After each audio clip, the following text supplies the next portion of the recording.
고난주간과 부활주일이 다가오던 지난 4월 7일 날, 그러니까 이번 달 초입니다. 어떤 사건이 일어났는데 이 사건이 고난주간과 부활주일의 의미를 잘 설명할 수 있어서 제가 여러분에게 소개해 드리도록 하겠습니다. 이 사건을 일컬어서 낙성대 의인 곽경배 씨 사건이다 라고 말합니다. 7일날 오후에 지하철 2호선 낙성대역 표 받는 개찰구에서 한 노숙자가 30대 여인을 무차별로 폭행을 했습니다. 이유는 이 30대 여성이 자기를 보고 비웃었다고 생각한 나머지 격분하여서 이 여자를 폭행을 하고 있었습니다. 마침 지나가던 곽경배 씨가 이 사람을 말렸죠. 말리는데 이 과정에서 이 노숙자가 주머니에서 칼을 꺼내서 휘둘러 갖고 이 곽경배 씨 오른쪽 신경 6개가 잘리고 동맥이 잘리는 부상을 입었습니다. 칼을 휘두른 이 노숙자는 지하철 바깥으로 도망갔는데 곽경배 씨가 끝까지 쫓아가서 곽경배 씨의 말로는 다른 사람이 다칠까봐 자기는 끝까지 잡아야겠다라고 생각했다고 합니다. 화단에 눕혀서 제압을 하고 지나가던 학생과 시민이 도와줘서 경찰에게 넘긴 사건이었습니다. 곽경배 씨는 이 과정에서 상처를 입고 병원에서 7시간 또 수백만 원에 걸친 수술을 받았습니다. 그런데 이 수술비가 원래는 노숙자로부터 받아야 되는데 가족을 찾지도 못하고 받을 어떤 통로가 없게 되었고, 더욱이 의사가 그 당시에 이 수술을 했는데 이것이 평생 장애로 남을 수 있다라고 말을 했다고 합니다. 여러분에게 질문을 드리고 싶습니다. 여러분이 만약에 그 상황이었다면 여러분들은 곽경배 씨와 같이 가서 말리면서 도와주시겠습니까? 아니면 멀찌감치 떨어져서 그냥 경찰에 전화하고 가만히 계시겠습니까? 이게 참 어려운 질문이 되겠습니다. 만약에 여러분의 남편이 곽경배 씨와 같이 하다가 병원에 있어갖고 이 팔을 다쳐 있다면 아내 된 사람들이 가서 하는 말은 대부분 이런 말일 겁니다. 당신은 혼자가 아닌데 왜 그런 상황에 빠져갖고 어떻게 할 뻔했냐? 나와 아이들은 어떻게 하려고 그렇게 했냐? 라는 말을 할 겁니다. 내 아들이 그랬다고 한다면 부모 입장에서 가서 잘했다라고 쉽게 말할 수 있는 사람은 없을 겁니다. 그런 일에 왜 끼어들어서 하마터면 죽었으면 어떡할 뻔했냐라고 말하는 게 우리의 마음입니다. 더욱이 여러분 아들을 둔 부모님들이라면 그 아들에게 이 사건을 얘기하면서 너희도 어떤 길에서 이런 사건을 만나면 곽경배 씨와 같이 생명을 걸고 그 사람을 도와줘야 된다라고 가르칠 수 있는 부모가 과연 있을까 하는 의문이 듭니다. 이렇게 곽경배 씨의 사건은 우리에게 던져주는 시사하는 바가 큽니다. 이 곽경배 씨가 그 여자를 도와준 이유가 무엇일까요? 그 여자를 정말 그 여자가 도와줄 만한 가치가 있어서 판단해서 도와준 건 아니겠죠. 그 여자가 어떤 여자인지 모르고 도와준 겁니다.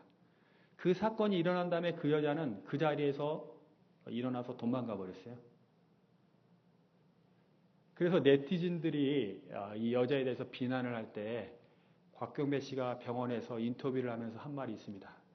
아직도 그 여자를 제가 보진 못했습니다.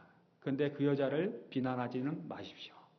그 여자가 그래도 그날 저녁에 경찰에게 찾아가서 내가 묻지마 폭행을 당한 겁니다라고 증언을 해줬기 때문에 내가 그 노숙자랑 시비 붙어갖고 싸운 게 아니라는 게 판명이 났습니다. 그 여자에게 그래도 감사합니다. 여러분, 그 여자가 도움받을 만한 자격이 있는 여잔가 이게 의심스럽습니다.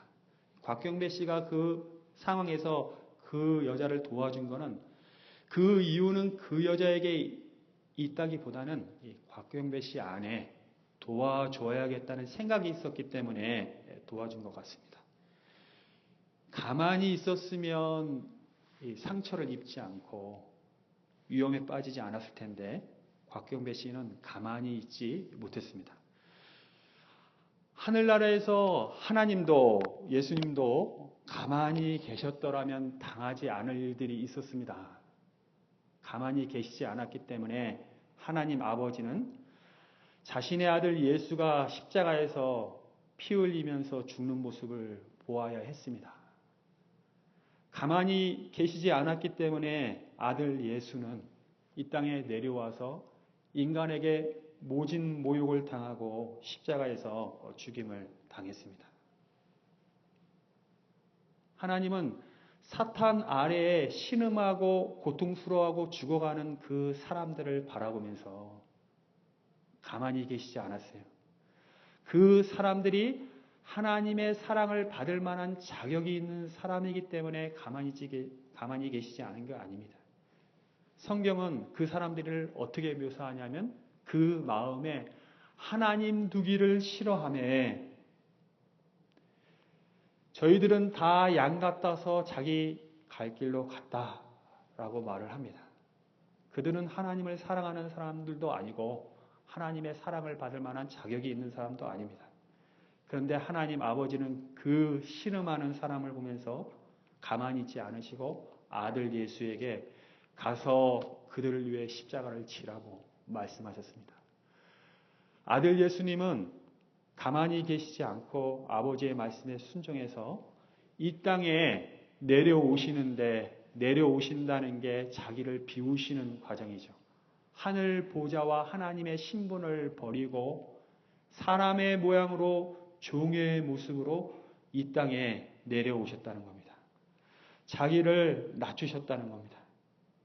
그게 바로 하나님 아버지와 예수 그리스도의 마음입니다. 사도 바울은 빌립보 성도들에게 이렇게 말합니다.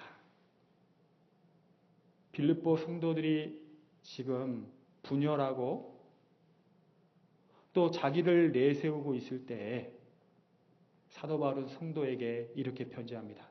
너희 안에 이 마음을 품으라. 곧 그리스도 예수의 마음이니 그는 근본 하나님의 본체시나 하나님과 동등됨을 취할 것으로 여기지 아니하시고 오히려 자기를 비워 종의 형체를 가지사 사람들과 같이 되셨고 종의 형체를 가져서 사람들과 같이 되셨다는 말이 무엇인가? 참으로 이해하기 어려운 신비입니다. 제가 이런 예를 통해서 설명드리는 게 좋을 것 같습니다. 예수님은 이 땅에 오셔서 십자가에 죽으시기 전날 밤에 저녁 식사하다 마시고 수건을 두르시고 대야를 가져다가 제자들의 발을 씻기십니다. 여러분, 이스라엘에서 발을 씻긴다는 의미는 큰 문화적인 의미가 있습니다. 이스라엘은 먼지가 풀풀 날리고 양과 소의 똥이 길거리에 있기 때문에 이스라엘 사람들의 가장 더러운 부분은 발입니다. 그렇기 때문에 이 발을 씻는 것은 종에게도 시키지 않는 굉장한 비천한 일입니다. 그런데 제자들의 선생이신 주님이신 예수님이 친히 대야를 갖다가 제자들 앞에 무릎을 꿇고 몸을 굽혀서 제자들의 더러운 발을 씻어줄 때 그것이 어떤 의미겠습니까? 베드로는 이렇게 말했습니다.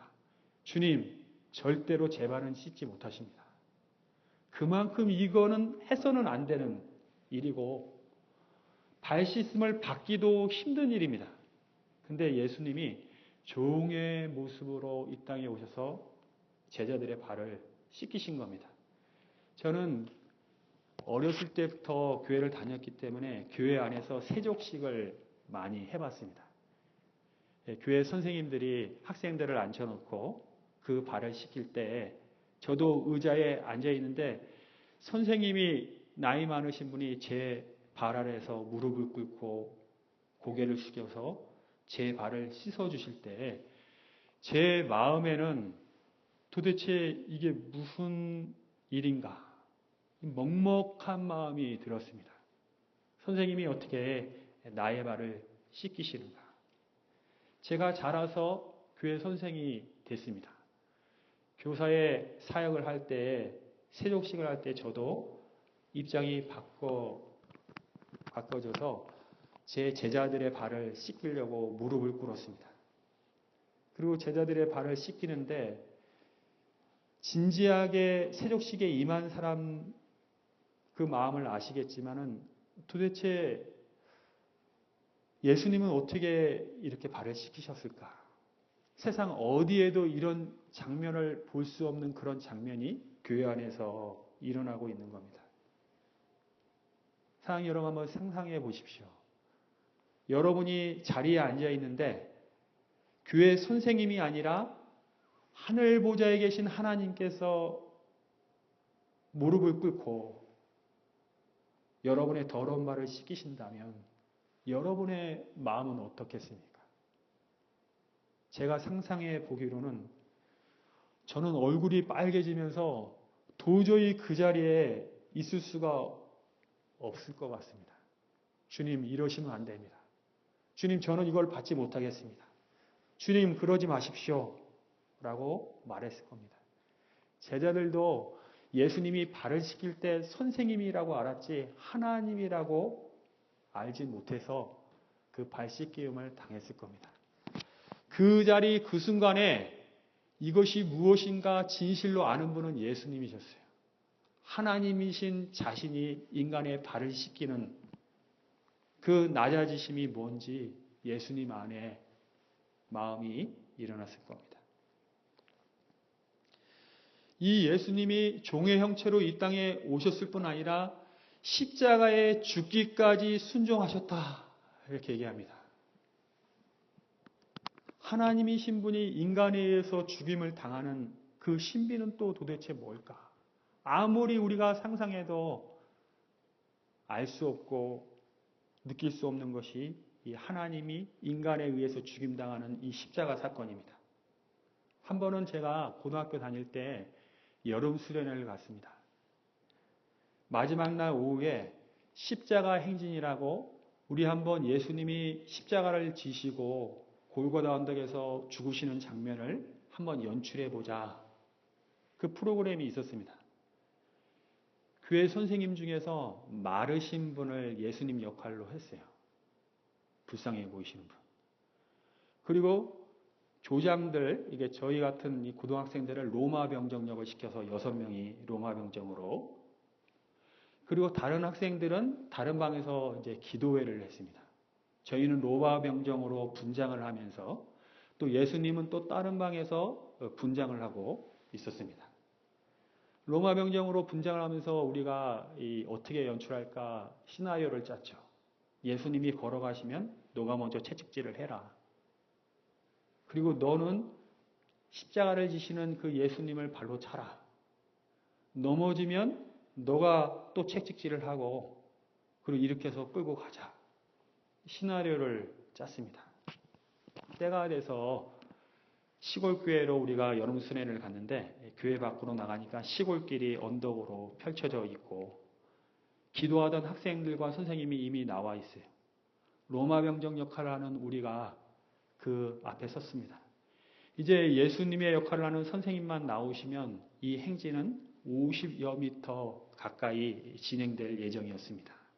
그리고 또 꼭대기에서 예수님을 십자가에 못 박는 장면을 연출해야 되죠. 문이 열리고 예수님이 나오시는데 머리에 가시관을 쓰셨어요. 그리고 그 머리에 피가 흐르는 분장을 하고 이 깡마른 선생님은 그 무거운 십자가를 지고 비틀비틀 이쪽으로 걸어오셨습니다. 이제 행진이 시작되는데 분위기가 너무 무거웠죠. 예수님이 앞서서 비틀비틀 걸어가시는데 학생들도 주춤주춤 따라오는데 다 고개를 숙이고 쫓아가고, 로마 병정인 우리가 이제 채찍질을 하고 발로 차야 되는데 채찍질을 해야 되는 제 친구가 채찍질을 못했습니다. 발로 차야 되는 그 친구가 차지를 못했습니다. 5m, 10m, 20m 가까이 갔을 때 얼굴을 쳐다봤더니 다 울고 있었어요. 차마 연극이라도 우리 예수님을 발로 찰 수 없었고 채찍질할 수 없었습니다.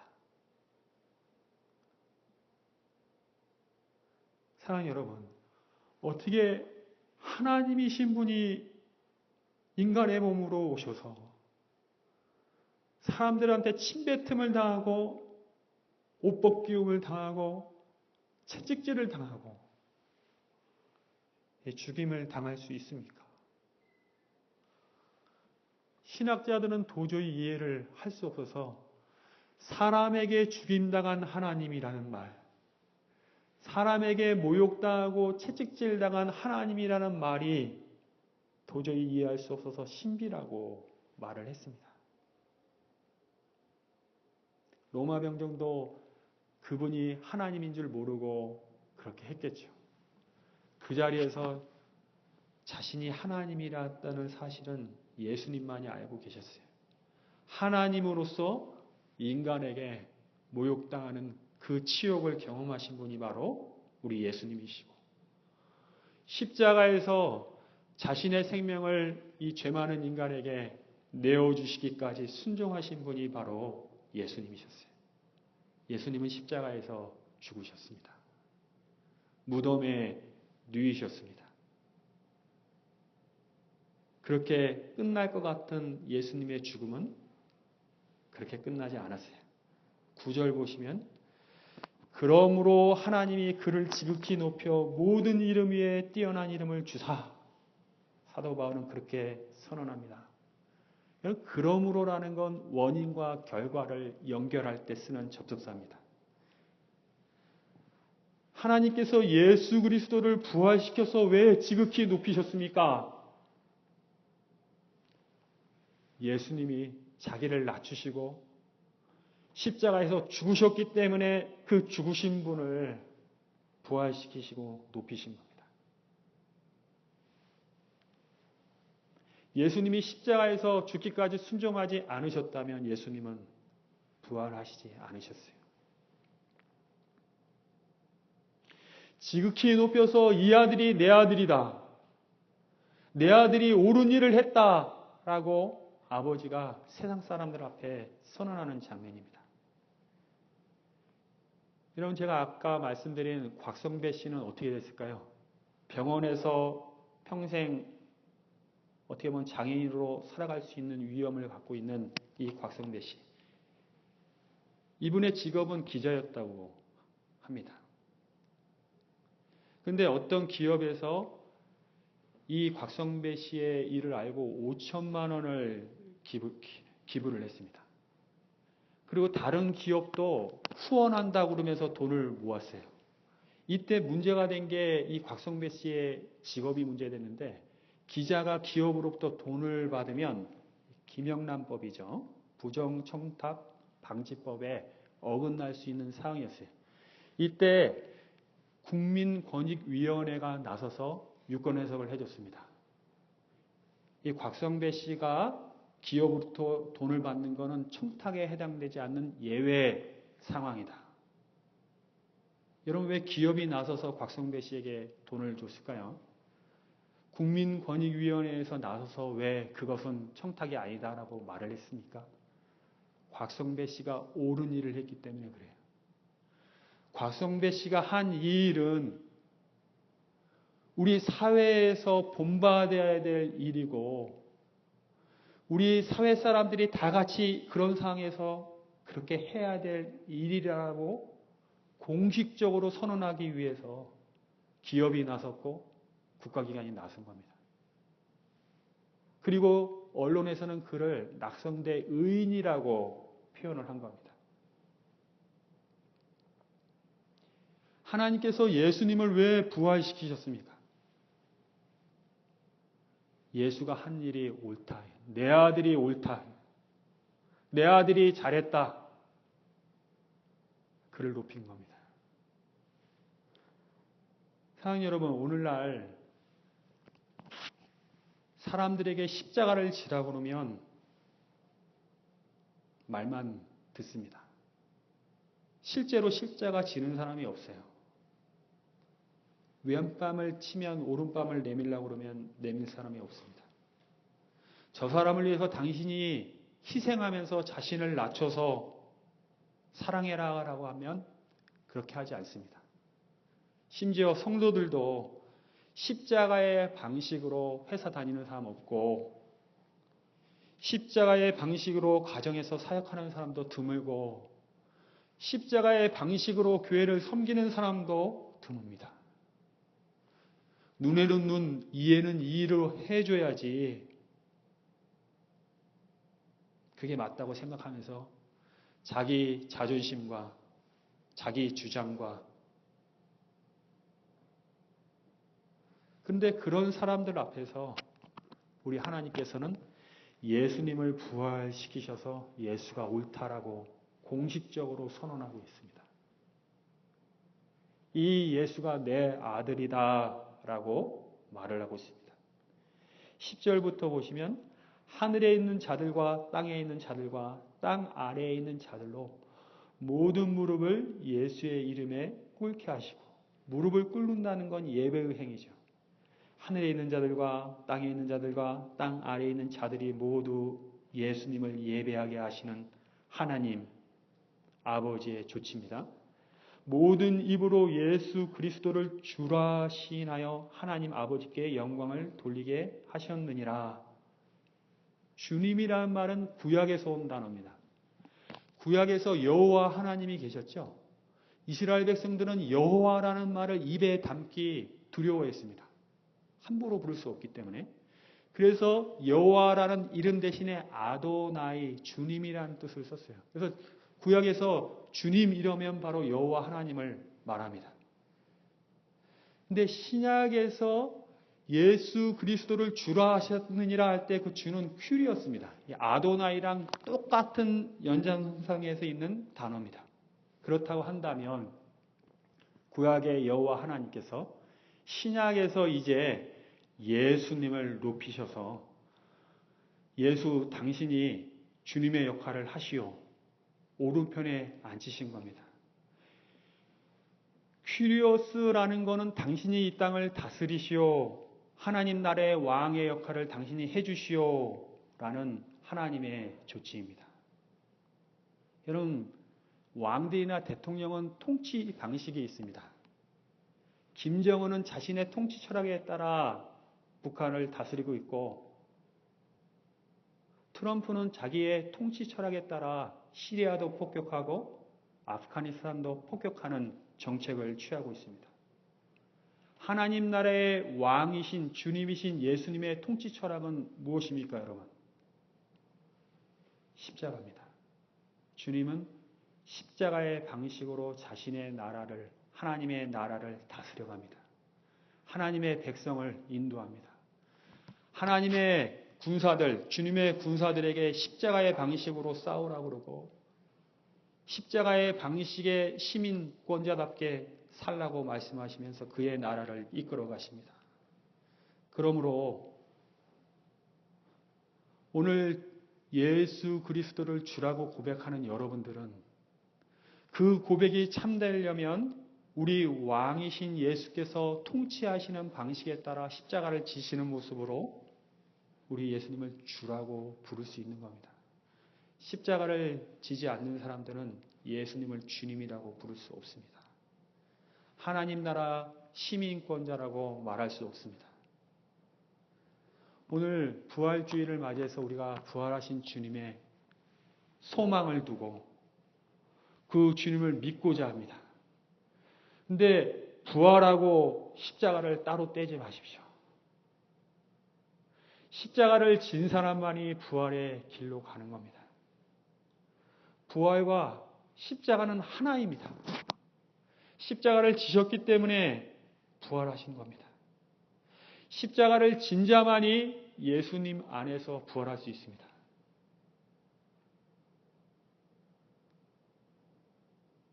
사랑하는 여러분, 이것을 왜 했냐 할 때 마지막 말씀이 하나님의 영광을 위해서 그렇게 했다. 영광이라는 단어는 하나님이 누구신가가 드러날 때 사람들이 그 하나님이 어떠한 분이신가를 알고 예배할 때 그게 하나님의 영광이 되었다라는 표현을 써요. 하나님은 누구십니까? 가만히 계시지 않았던 주님이시고 인간을 위해서 낮아지셨던 하나님이시고 인간을 위해서 십자가에 죽으셨던 하나님이시고 하나님은 누구십니까? 부활하셔서 하나님 나라의 주인이 되신 우리 주님이십니다. 그래서 하나님의 영광이 드러났어요. 우리 하나님은 이런 분이시구나. 믿는다는 게 이런 거구나. 부활의 의미가 이런 거구나. 예, 같이 기도하겠습니다.